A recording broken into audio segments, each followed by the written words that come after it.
Galmada in laga sheekeeyo badankiin waxaad u arki doontaan wax eeba, laakiin sidaas ma aha. Marka horese daawade joogso subscribe saar haddii aadan subscribe saarin janaalka. Halka ay ku qoran tahay subscribe ee gaduudan ku taabo fartaada. Ka bacdina gambareelka yarkaas ii taabo.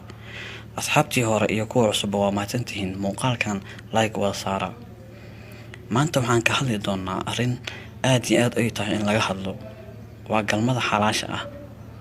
Ma ka hadli doona galmada xaaraanta ah maxaa yeelay waxaa naga reebay diinteena wanaagsan. Haddaba waxaan ka sheekay doonaa faa'iido fara badan oo laga helo galmadu marka ay tahay xalaal si qof kasta oo naga mid ah uu u ogaado haddii uu awoodana uu u guursado si uu u helo faa'iidadaas. Horta waa maxay galmo? Galmo waa falgalka ka dhacaya ninka iyo gabadha muslimka ah markay isku guursadaan si xalaal ah, taas oo inta badan waxa ay u socdaan ay tahay in ay helaan awlaad wanaagsan kuwaas oo indhahooda ku qabowsadaan nafsadoodana ay isku raaxaystaan. Haddaba galmada waa maxay faa'iidooyinka ugu waaweyn ee laga helo? Faa'iidada koowaad waxay tahay labada qofood in ay u noqoto gaashaan nafsadooda ay uga dhowrsadaan waxyaabaha xumaanta ah sida macsida iyo waxyaabaha xaaraanta ah. Midda labaad oo ugu wanaagsan waxay tahay oo caafimaad ahaan la xiriirta galmadu waxay kor u qaadaa habka difaaca ee jirka ee immune systemka loo yaqaan. Jirka wuxuu soo saaraa bini'aadamka markii labada qofood ay sameeyaan galmo waxyaabo fara badan oo antibody kaas oo ka hortaga cudurka iyo fayrasyada soo weerara qofka bini'aadamka jirkiisa. Qodobka labaad ee ugu muhiimsan ee laga faa'iido galmada xalaasha ah waxay tahay qofka waxaa wanaagsanaana garaaca wadnihiisa markasta uu sameeyo usbuucii 2 ilaa 1 jeer oo ka mid ah galmo, laakiin waa inay tahay xalaal. Sidoo kale labada qofood gabadha iyo wiilka waxaa kor u kaca ama weynaana kalsoonida nafsadeed ee nafsadooda ku qabaan, taas oo noqon doonta 100%. Sidoo kale waxay noqon doonaan labada qofood kuwo ku raali ah kuna faraxsan wax kasta ay haystaan.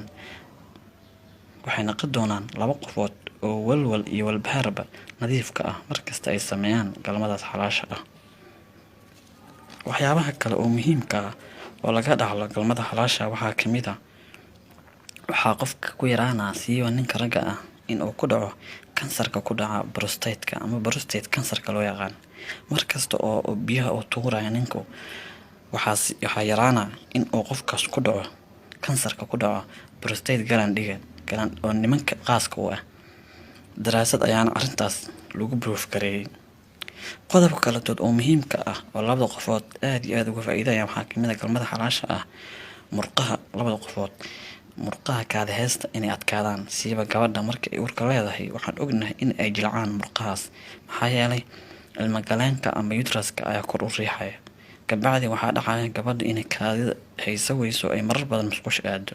Sidaas darteed waqtiyada ay uurka leedahay gabadhu galmada ay sameyso aad iyo aad ay u anfacaysaa maxaa yeelay waxaa adkaana darbiyada kaadi heesta kuwaas oo ka saacidaya in wax badan ay gabadhu kaadida hayn karto.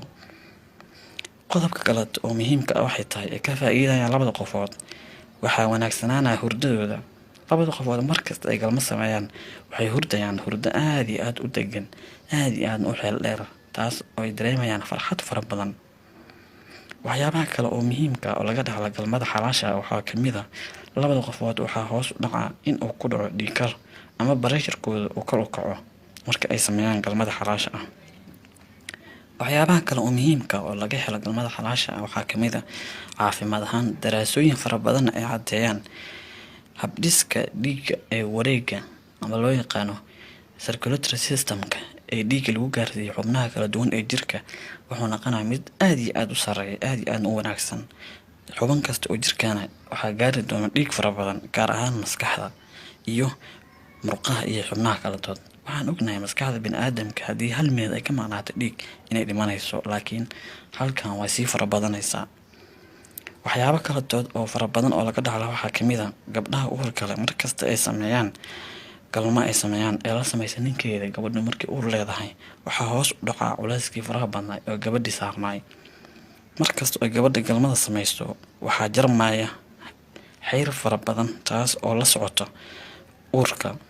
sidoo kale waxaa badanaya markastoo gabadha galma sameysa markay uurka leedahay in ay jeclaato inay waxyaabo badan cunto.